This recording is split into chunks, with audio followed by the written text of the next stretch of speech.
No versículo 5 do capítulo 3 também nos traz algo interessante para nós destacarmos. Paulo vai dizer: foi por isso que, já não me sendo possível continuar esperando, mandei indagar o estado da vossa fé, temendo que o tentador vos provasse. Essa palavra tentador no grego, ela é traduzida como peiradizo, que significa testar, sedução, provar, incitar ao pecado.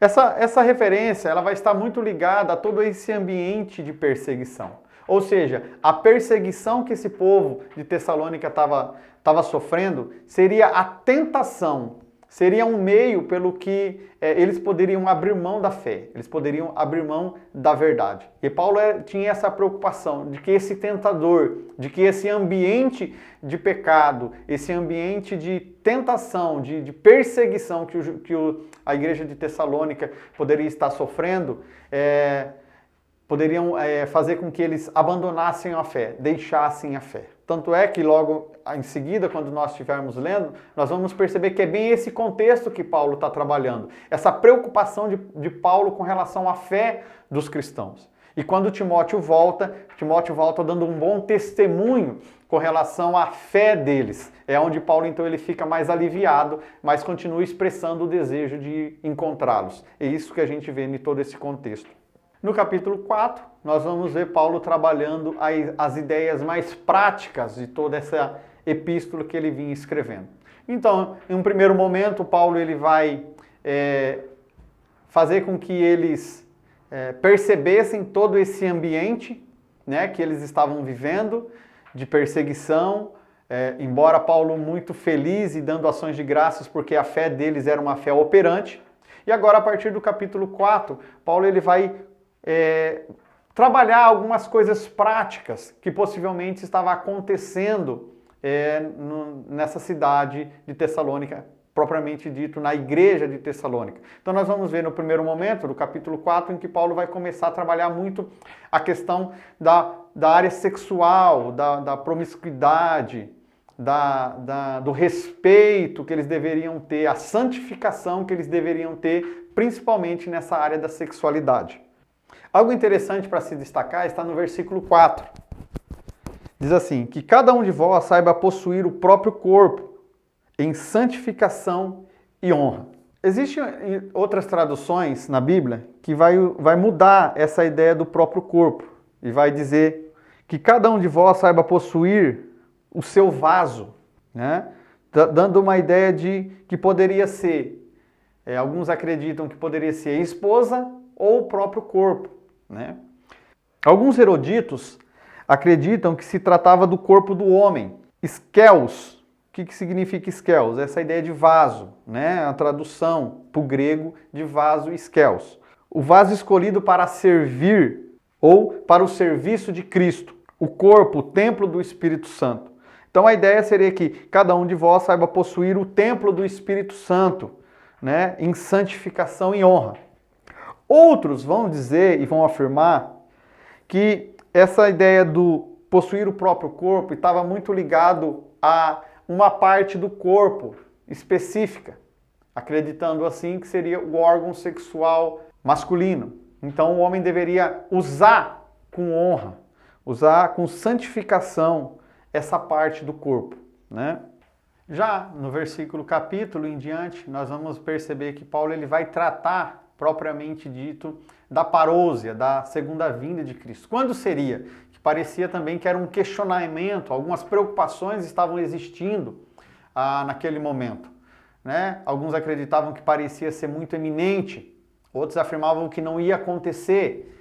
E Paulo então ele vai tentar trazer à memória do povo da igreja de Tessalônica algo que parecia que Paulo já teria falado para eles, porque lá no versículo 2 vai dizer assim, pois vós mesmos já estáis inteirados com precisão de que o dia do Senhor vem como um ladrão da noite. Então parecia que esse assunto já era algo que já corria lá na igreja de Tessalônica, essa preocupação já acontecia. E Paulo já teria falado para eles a respeito disso. E Paulo então vem trazer para eles que eles não deveriam se preocupar com isso tudo, que esse dia aconteceria sim.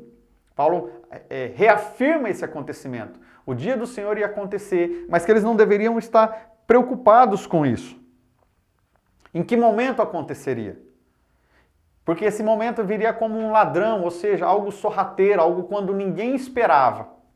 E aqueles que diziam que não ia acontecer, eles iam ser pegos de surpresa. É isso que Paulo vai tentar falar no versículo 3 desse 5º capítulo. No versículo 4, Paulo vai fazer uma afirmação com relação àqueles cristãos. E ele vai dizer, mas vós, irmãos, não estáis em trevas, para que esse dia como ladrão vos apanhe de surpresa. Porquanto vós todos sois filhos da luz e filhos do dia. Nós não somos da noite, nem das trevas. Paulo ele começa a fazer um jogo de palavras aqui. E ele começa a fazer um contraste entre aqueles que eram da luz e aqueles que eram das trevas. E quem eram os das trevas? Pelo que Paulo tenta expressar aqui, exatamente aqueles que não acreditavam, né? Não criam e não viviam o Evangelho. Estes seriam pegos de surpresa, porque eles não estariam preparados, né? No capítulo 7 vai dizer assim, ora, os que dormem, dormem de noite, e os que se embriagam, é de noite que se embriagam. Nós, porém, que somos do dia, sejamos sóbrios, revestindo-nos da couraça da fé, do amor e tomando como capacete a esperança da salvação. Algo também interessante para nós destacarmos está no versículo 8, quando ele vai falar a respeito desse revestimento que o cristão deveria ter. Então ele vai falar do revestimento da fé e do amor e também do capacete da esperança da salvação. Então o que era essa couraça nos tempos do Império Romano, para que nós possamos entender? Essa couraça era uma peça da armadura que ela tinha como a intenção primordial de proteger os órgãos vitais do corpo. Então era algo como que se protegesse o soldado em seus momentos de guerra, em seus momentos de batalha. Então a fé seria esse equipamento de proteção, eles deveriam ter essa fé, eles deveriam se equipar dessa couraça, que os protegia enquanto eles lutavam, enquanto eles batalhavam pelo reino de Deus. Então a couraça trazia essa ideia de proteção, a fé era algo que protegia eles de todo aquele ambiente de perseguição, de todo aquele ambiente de questionamentos que existia naquele tempo. Outra peça citada aqui é o capacete, e ele vai dizer como o capacete, a esperança da salvação. O capacete, como todos nós sabemos, ele cuidava da parte superior do corpo, ou seja, a nossa cabeça. Está muito ligado com a nossa mente, com os nossos pensamentos.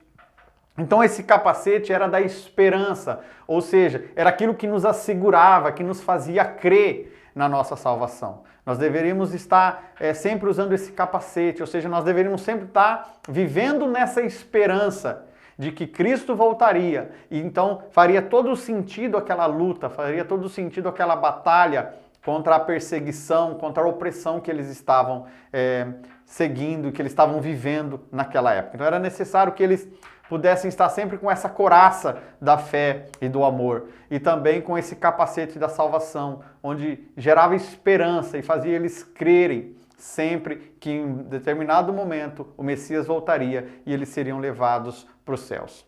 Já no versículo 12 em diante, Paulo ele vai dar umas últimas recomendações para finalizar essa epístola de Paulo. E uma dessas recomendações interessante de se tacar e muito comentada nos dias de hoje está no versículo 19, né? Não apagueis o espírito. O que seria então esse não apagueis o espírito?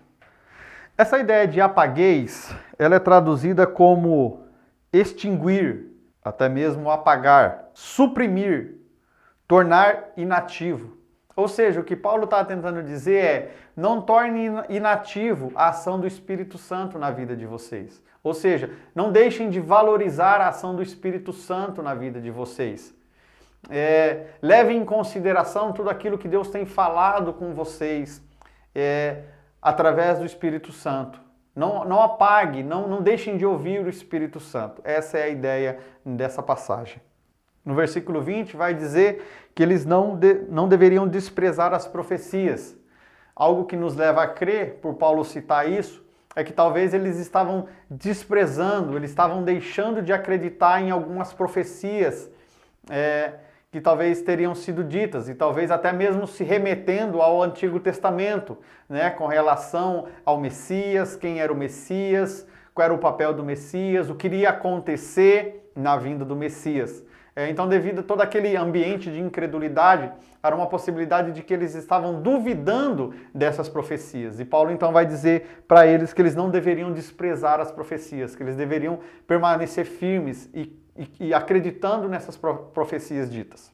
Para a gente finalizar, algo interessante no versículo 23 desse último capítulo, que vai dizer: o mesmo Deus da paz vos santifique em tudo, e o vosso espírito, alma e corpo sejam conservados íntegros e irrepreensíveis na vinda do nosso Senhor Jesus Cristo. Essa passagem vai trazer bem a ideia do que Paulo estava querendo dizer em toda a carta de Tessalonicenses. Paulo estava tentando trabalhar que era necessário que eles se mantessem íntegros em tudo.